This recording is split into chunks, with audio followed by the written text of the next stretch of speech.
Guys, मैं लीना कुमारी, आप सभी का स्वागत है आपके channel tension free paper time में। बच्चों कैसे हैं आप? आई होप आप सभी अच्छे होंगे और अच्छे से प्रिपरेशन कर रहे होंगे। सो बच्चों, आज की क्लास में हम इग्नू की बुक का पार्ट 1 पढ़ने वाले हैं, जिसका नाम है पर्यटन का परिचय। लास्ट क्लास में हमने इसका सिलेबस डिस्कस किया था। अगर आपने वो वीडियो नहीं देखी तो आप जाकर देख सकते हैं, डिस्क्रिप्शन एंड आइकन में आपको लिंक मिल जाएगी। सो बच्चों, मैंने पार्ट 1 को 2 भागों में बांटा है। पहले वाले भाग के अंदर मानव विज्ञान, मनोविज्ञान, शारीरिक जैविक मानव विज्ञान व सामाजिक सांस्कृतिक व पुरातात्विक मानव विज्ञान, भाषाई मानव विज्ञान व पर्यटन, पर्यटन का मानव विज्ञान, पर्यटन को लेकर विचारकों के क्या विचार थे, ये आपको भाग 1 में पढ़ना है। ठीक है बच्चों, सेकंड भाग के अंदर आपको पढ़ना है पर्यटन मानव विज्ञान का इतिहास, पर्यटन पर मानव शास्त्रीय अध्ययन, पर्यटन का प्रभाव, आर्थिक परिणाम क्या थे, सामाजिक और सांस्कृतिक परिणाम क्या थे, व भाषा के क्या परिणाम थे, व पाठ से संबंधित प्रश्न उत्तर आपको भाग 2 में पढ़ना है। सो आज की क्लास में हम भाग 1 के ऊपर वीडियो डिस्कस करने वाले हैं। सो वीडियो इन्फॉर्मेटिव लगे तो प्लीज़ लाइक शेयर सब्सक्राइब करें।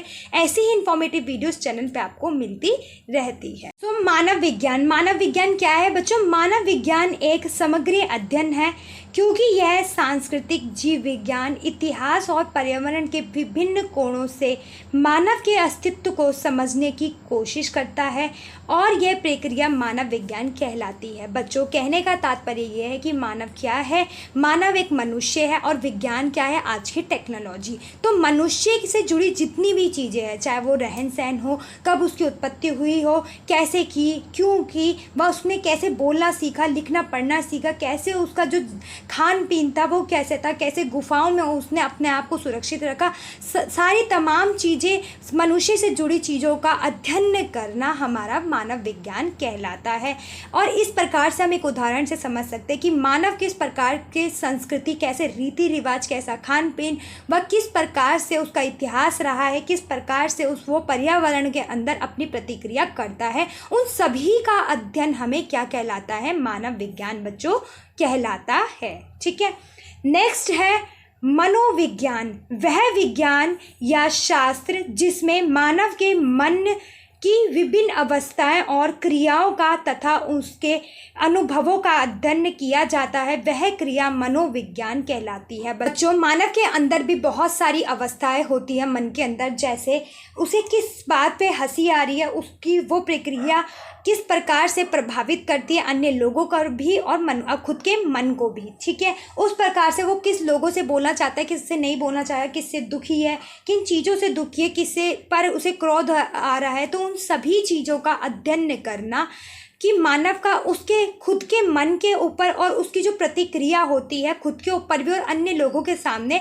उन सब चीज़ों का अध्ययन करना क्या कहलाता है? मनोविज्ञान कहलाता है। ठीक है बच्चों, नेक्स्ट है शारीरिक जैविक मानव विज्ञान। शारीरिक मानव विज्ञान को जैविक मानव विज्ञान माना जाता है, क्योंकि यह मानव शरीर आनुवांशिक, मतलब जो हमें पीढ़ी दर पीढ़ी मिलता है, या हम कह सकते हैं जो हमारे दादा परदादा थे उनसे जो भी विरासत में मिली वो चीज़ें, या फिर उनके बच्चे से उनके बच्चे, उनके बच्चों से उनका बच्चों का जो भी साम्राज्य रहा, राज्य रहा, उन्हीं बच्चों को मिलता है। वो एक तरीके से उनके वंश से चलता रहता है, उनके आनुवांशिक से चलता रहता है, उसे हम आनुवांशिकता कहते हैं। ठीक है, एवं जीवित प्राणियों के बीच मनुष्य की स्थितियों को ध्यान में रखते हुए उसके शारीरिक विशेषताओं का अध्ययन करता है, और यह प्रक्रिया शारीरिक व जैविक मानव विज्ञान कहलाती है। बच्चों, जिस भी प्रकार से मानव प्रतिक्रियाएं करता है उन सभी का अध्ययन करना एक प्रकार से मनुष्य के बिहाफ पर कि किस प्रकार से वो किस वातावरण में रहता है। कोई वातावरण अच्छा होता है, कोई बुरा होता है, जैसे हम कह सकते हैं नेगेटिव पॉजिटिविटी होता है, उसी प्रकार से उसका जो शरीर है वो अलग अलग परिस्थितियों में अलग अलग प्रतिक्रियाएं करता है, उसका अध्ययन करना, साथ ही उन सब चीज़ों का भी अध्ययन करना कि वह अपने शरीर से जुड़ी चीज़ों के किस प्रकार से उनकी एक्टिविटियाँ उन्हें हंसाती है तो वो किस प्रकार से एक्टिविटियाँ करते हैं, रुलाती है तो किस प्रकार से क्या क्या चीज़ें फेस करते हैं, उन सभी चीज़ों का अध्ययन करना शारीरिक जैविक मानव विज्ञान कहलाता है। ठीक है बच्चों, नेक्स्ट है सामाजिक सांस्कृतिक मानव विज्ञान। सामाजिक मानव विज्ञान मानव की संरचना का पता लगाने की कोशिश करता है, जिसमें रीति रिवाज, विश्वास, काम करना, विवाह करना, पूजा पाठ करना एवं राजनीतिक संगठन की पूरी संरचना शामिल है, जो सांस्कृतिक व सामाजिक से जुड़ी चीज़ों का अध्ययन करता है, और यह प्रक्रिया सामाजिक सांस्कृतिक मानव विज्ञान कहलाती है। बच्चों, कहने का मतलब यह है कि जिस मनुष्य कहाँ रहता है, एक समाज के अंदर रहता है। जब समाज के अंदर रहता है तो कई रीति रिवाज, कुछ विश्वास, कोई पूजा पाठ, विवाह कर कर उस समाज में अपने आप का विकास करता है, साथ ही मिलजुल कर एक समाज में रहता है। अब जब मिलजुल कर और अन्य धर्मों के लोग, अन्य विश्वास, पूजा पाठ पर करने वाले जब लोग रहते हैं, तो राजनीतिक औहदे होते हैं जो इन सबको संचालित करती है, और इसी प्रकार उनको संचालित करने के बाद, समाज आने के बाद जो रीति रिवाज होता है वो हमारी संस्कृति होती है, कि वो किस प्रकार से धर्म से जुड़े हैं, उनके अलग अलग जो फेस्टिवल है, समाज में शांति भी बनी रहे उसके लिए राजनीतिक काम करती है, समाज में एक दूसरे से प्रेम भाव रहे और अलग अलग फेस्टिवलों का महोत्सव भी बनाए और साथ ही इंजॉय भी करें हर धर्म के लोग। उसको क्या कहते हैं हम? सामाजिक संस्कृति कहते हैं। आई होप आपको समझ आया। कोई डाउट हो तो प्लीज़ कमेंट बॉक्स में कमेंट्स कर सकते हैं। नेक्स्ट है हमारा पुरातात्विक मानव विज्ञान। पुरातात्विक मानव विज्ञान वह प्रक्रिया है जो मानव के स्वयं के अतीत के अवशेषों की पुनर्प्राप्ति का अध्ययन करता है। जैसे मानव विज्ञान उन लोगों की जीवन शैली की फिर से सर्वगुणता, मतलब उसका मतलब किसी भी चीज़ का अंत हो जाता है, फिर उस अंत को किस प्रकार से उसका अंत हुआ उसका बारे में जानकारी निकालना, वो क्या कहलाती है बच्चों? संगणित कहलाती है। ठीक है, कोशिश करता है जिसका कोई लिखित साक्ष्य रिकॉर्ड उपलब्ध नहीं है, या जिसके कुछ लिखित सामग्रियाँ तो है किंतु जिसे अभी तक समझा या समाप्त नहीं किया जा सकता। ऐसे तत्वों का या ऐसी चीज़ों का उनका अध्ययन करना क्या कहलाता है बच्चों? मानव विज्ञान कहलाता है। उदाहरण के तौर पर हम समझ सकते हैं, जैसे अकबर जो शासन रहा है हमारे देश के अंदर, ब्रिटिशों का शासन रहा है, तो किस प्रकार से उन्होंने क्या क्या हमारे वीक पॉइंट्स को पकड़कर अध्ययन करना कि उन्होंने हमारे चीज़ को क्या देखा था ऐसा कि उन्होंने हम पर शासन किया। ऐसे अन्य और भी साम्राज्य या ऐसे और भी अन्य शासन ना आए और हम पर शासन ना करे, उन सभी चीज़ों का खोज करना, उनकी जानकारी प्राप्त करना और जो जो कमियां थी उनको सुधारने का अध्ययन करना, या फिर हम कह सकते हैं किसी जानवर का पृथ्वी पर होना और कुछ समय के बाद लुप्त हो जाना, उस चीज़ का भी अध्ययन करना एक पुरातात्विक मानव विज्ञान कहलाता है। ठीक है बच्चों।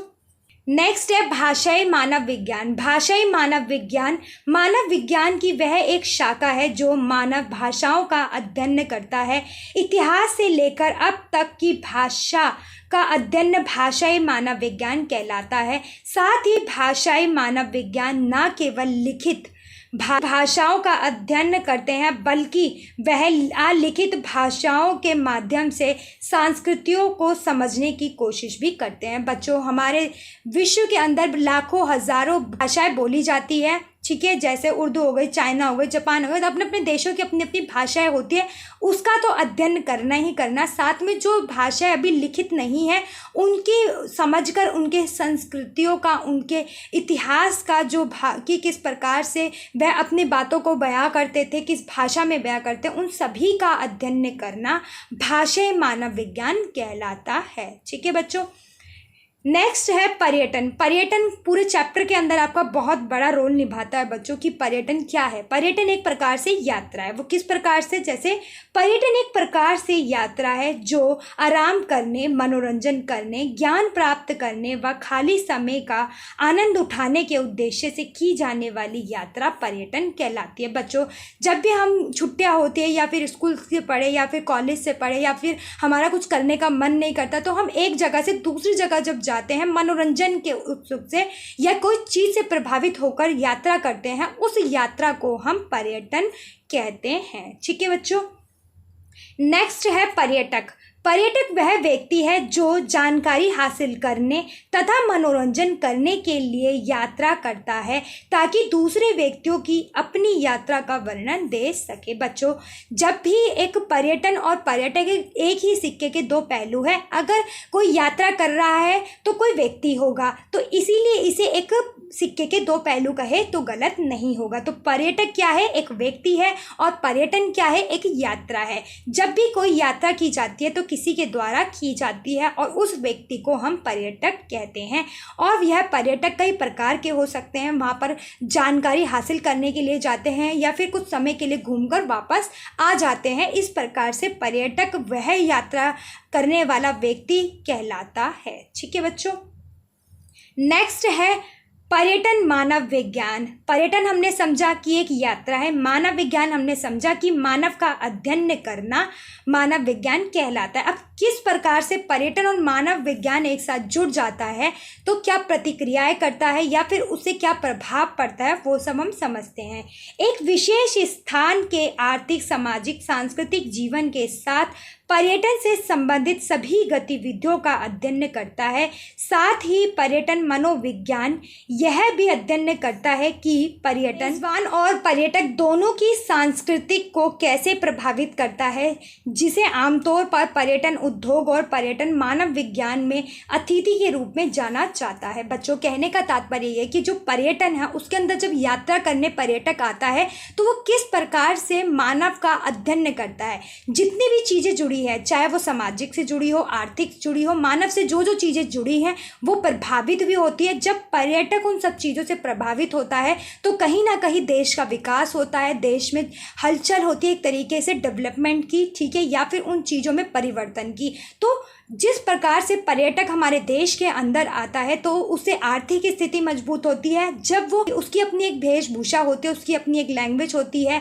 उन सभी को वहाँ के जो निवासी है उसको लेते हैं या देखकर उसी चीज़ को निर्माण करने का एक महत्व समझते हैं कि ये भी एक तरीके से हर चीज़ हर समय पर ये कल्चर चल रहा है, तो हमें ये जिस चीज़ भी से भी पर्यटक प्रभावित होता है, जिस भी पर्यटक के कल्चर से, उसको अपनाने की कोशिश करता है, उसके खान पान को, उसकी भाषा को, उसकी वेशभूषा को। इस प्रकार जो वहाँ का निवासी है उसकी भी संस्कृति प्रभावित होती है, समाज प्रभावित होता है, आर्थिक स्थिति प्रभावित होती है, क्योंकि पर्यटक को कोई सर्विसेज चाहिए तो उसे पैसे देने पड़ते हैं, और जब वो पैसे देने पड़ते हैं तो जो वहाँ का निवासी होता है तो उसको वो सर्विसेज देने के लिए कुछ चार्जेस लेता है, और इस प्रकार से वो पर्यटक द्वारा विदेशी मुद्रा लेता है, और इस प्रकार जो वहाँ का निवासी है उसके पास मुद्रा या धन आ जाता है, और जो पर्यटक होता है उसके पास सर्विसेज आ जाती है। और इन दोनों चीज़ों का जब प्रभावित होती है तो कहीं ना कहीं बहुत सारा उदय होता है किस चीज़ का? रोजगार का। क्यों? क्योंकि एक प्रकार से जब भी पर्यटक आता है तो उसकी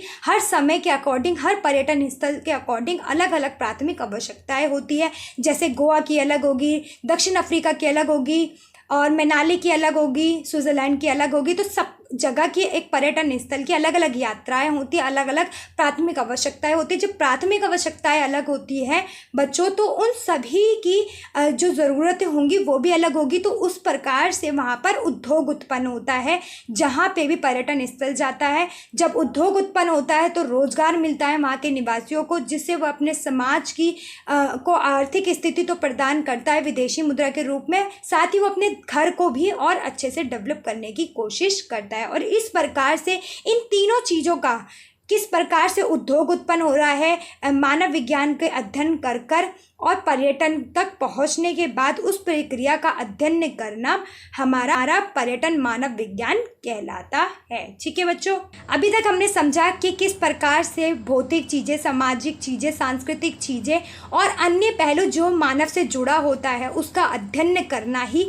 वो प्रक्रिया कहलाती है। क्या कहलाती है? मानव विज्ञान की प्रक्रिया। जिस भी शब्द के साथ मानव विज्ञान का अर्थ जुड़ जाता है बच्चों, उसका अध्ययन करना मानव विज्ञान की प्रक्रिया कहलाती है। ठीक है बच्चों, अब चलते हैं पर्यटन को लेकर कुछ विचारकों के विचार थे, उसको देख लेते हैं कि किस प्रकार से पर्यटन को लेकर अलग अलग विचारकों के क्या विचार रहे हैं।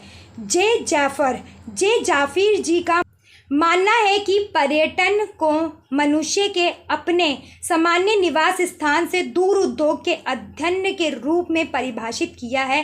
साथ ही सामाजिक, सांस्कृतिक, आर्थिक और भौतिक वातावरण पर पर्यटक और पर्यटन उद्योग का अध्ययन भी करता है। बच्चों, कहने का तात्पर्य ये है जे जाफरी जी का कि जो पर्यटन स्थल होते हैं वो उसके जो निवासी होते हैं और उनके जहाँ पे भी पर्यटन स्थल होते हैं या तो उनसे दूर होते हैं, और जब वो दूर होते हैं तो वो एक उद्योग के रूप में उत्पन्न होते हैं। जब वो उद्योग के रूप में उत्पन्न होते हैं तो उनसे रिलेटेड जहाँ जितने भी लोग वहाँ बसते हैं उनकी सामाजिक आर्थिक संस्कृति प्रभावित होती है पर्यटकों की वजह से। उनका रहन सहन, उनका वातावरण प्रभावित होता है। इन दोनों का अध्ययन करना, और उसको जो जे जाफरी जी है वो क्या मानते हैं, एक उद्योग मानते हैं। पर्यटन को क्या मानते हैं बच्चों, एक उद्योग मानते हैं। उद्योग क्या होता है, किसी भी चीज़ का व्यापार करना उद्योग की प्रक्रिया कहलाती है। तो एक सर्विसेज प्रदान करता है। पर्यटन क्या है, एक प्रकार से यात्रा है। जब वो यात्रा करता है तो पर्यटक को कुछ प्राथमिक आवश्यकताएं होती है, उसको लेने के लिए वो कुछ इन्वेस्ट करता है, पैसे देता है, और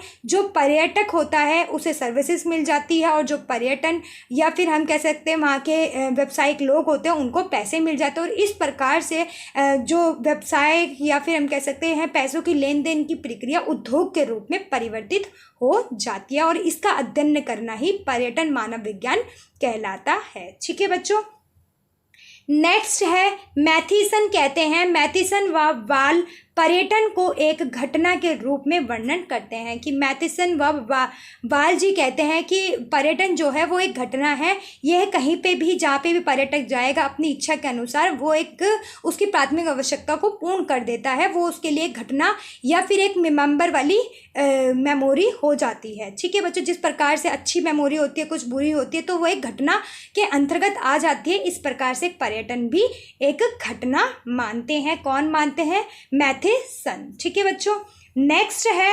रियान ने पर्यटन को स्थान के अनुभवों के रूप में परिभाषित किया है। उनका मानना है कि पर्यटन स्थल के बारे में नहीं है, बल्कि यह उस जगह के अनुभव और वहाँ क्या होता है के बारे में है, जिसमें आंतरिक और बाह्य बातचीत की एक श्रृंखला शामिल है। साथ ही मेज़बान और अतिथि दोनों के अनुभवों को शामिल किया गया है। बच्चों, रेयान मानते हैं कि जो पर्यटन है वो एक प्रकार से यात्रा करने का साधन तो है, साथ ही वो जो स्थल है वो एक मेज़बान कौन है, जो ग्राहक को हैंडल कर रहा है। जैसे एक तरीके से जो हम कह सकते हैं एग्जाम्पल के तौर पर, जो ग्राहक है वो हमारा पर्यटक है, और उसकी जो आवश्यकता को पूर्ण कर रहा है एक स्टोर, जो भी उत्पादक है उसकी आवश्यकता को पूर्ण कर रहा है, उसको हैंडल कर रहा है, वो एक मेज़बान है। ठीक है, तो अतिथि कौन आते हैं, जैसे हमारे घर में लोग आते हैं वो अतिथि कहलाते हैं, और हम उसका मेज़बान करते हैं या उनका आदर सम्मान करते हैं या उनका मतलब एक तरीके से हैंडल करते हैं, वो हम कौन कहलाते हैं, मेज़बान के अंतर्गत आते हैं। तो रेयान कहते हैं कि यह एक प्रकार से एक दूसरे के संपर्क में आना ही नहीं, बल्कि उनके बीच जो भी सांस्कृतिक है, सामाजिक है, जैसे मान लो विदेशी लोग आते हैं, वो देश में आते हैं, तो जब विदेशी लोग किसी भी देश में जाते हैं तो उन दोनों की ही सांस्कृतिक और सामाजिक स्थिति दोनों अलग होती है, वो दोनों एक दूसरे से प्रभावित होते हैं, और इस प्रकार वह उन दोनों का अध्ययन होता है और एक दूसरे का विचार एक दूसरे में कन्वर्ट होते हैं, उनके रहन सहन कन्वर्ट होते हैं, खान पीन कन्वर्ट होते हैं, और इस प्रकार उन चीज़ों को एक बातचीत उनकी एक श्रृंखला में शामिल करते हैं, और इस प्रकार से उनका अनुभव रहा है रेयान जी का। ठीक है बच्चों, पर्यटन को लेकर। नेक्स्ट है मिडलटन ने पर्यटन को व्यवसाय के रूप में और पर्यटक को एक ग्राहक के रूप में देखकर पूरी तरह से भिन्न एक अर्थशास्त्रीय दृष्टिकोण प्रस्तुत की है। उनका मानना है कि यात्रा और पर्यटन को उद्योग के रूप में पहचाना जाना चाहिए, क्योंकि यह यात्रा से संबंधित उत्पाद एक विस्तृत श्रृंखला के लिए पर्यटक की मांग व खपत पद्धति को दर्शाता है। बच्चों, मिडलटन कहते हैं कि जो यात्रा है वो क्या है, एक प्रकार से व्यवसाय है, और जो ग्राहक है वो क्या है, एक प्रकार से पर्यटक है। जब ये दोनों मिलते हैं तो उनको क्या चाहिए क्या नहीं चाहिए उन सब चीज़ों का पता लगता है, और उद्योग का उदय होता है या फिर हम व्यवसाय का उदय होता है। व्यवसाय क्या है, उनकी ज़रूरतों को बनाता है और उनको सर्विसेज प्रदान करता है, और जो ग्राहक होता है उन सर्विसेज को लेता है और उनको पैसे उस चीज़ के प्रदान करता है। इस प्रकार से दोनों का एक दूसरे से व्यवसाय या उद्योग के रूप में वो अपनी चीज़ों को एक्सचेंज करते हैं। ठीक है बच्चों, नेक्स्ट है उरी ने पर्यटन को लेकर अपनी पुस्तक द ट्रस्ट गैज़ में पर्यटन के बारे में बताया है कि किस तरह वैश्वीकरण ने हमारे सामाजिक जीवन के अनगिनत पहलुओं को बदल दिया है और परिणाम स्वरूप समय स्थान सिकुड़कर छोटा हो गया है, लोगों को निकट लाया गया है और राष्ट्रीय सीमाओं के पार जाने वाले यात्रियों और पर्यटकों के प्रवाह में तेजी आई है। और इस प्रकार कई विचारकों ने कई परिभाषाएं दी है पर्यटन को लेकर। बच्चों, कहने का तात्पर्य यह है कि उरी कहते हैं कि जिस प्रकार से डेवलपमेंट हो रहा है, उन्होंने कितने सारे देशों को एक साथ लाया है, उनके लिए चीज़ें ओपन की है और उनके विचारों को लिया है, उनकी सांस्कृतिक, उन सामाजिक, उन सभी को इकट्ठा एक साथ कर कर उन्हें, मतलब जो इतना बड़ा भारत है उसको कहीं ना कहीं सारी सुविधा प्रदान कराकर पर्यटक हमारे देश में आ जाए, हम उनके देश में आ जाते, तो उसको करीब लाने का जो कार्य किया है वो वैश्वीकरण ने किया। और ये वो प्रक्रिया है जो चीज़ें बहुत दूर थी, जो बहुत बड़ी थी, उसको छोटा या सिकुड़ दिया है। और इस प्रकार उरी पर्यटन को लेकर अपनी व्याख्या व्यक्त करते हैं। ठीक है बच्चों, वीडियो इन्फॉर्मेटिव लगे तो प्लीज़ लाइक शेयर सब्सक्राइब करें। ऐसी इन्फॉर्मेटिव वीडियो इस चैनल पे आपको मिलती है। कोई डाउट हो तो प्लीज़ कमेंट बॉक्स में कमेंट्स करें। थैंक यू बच्चों।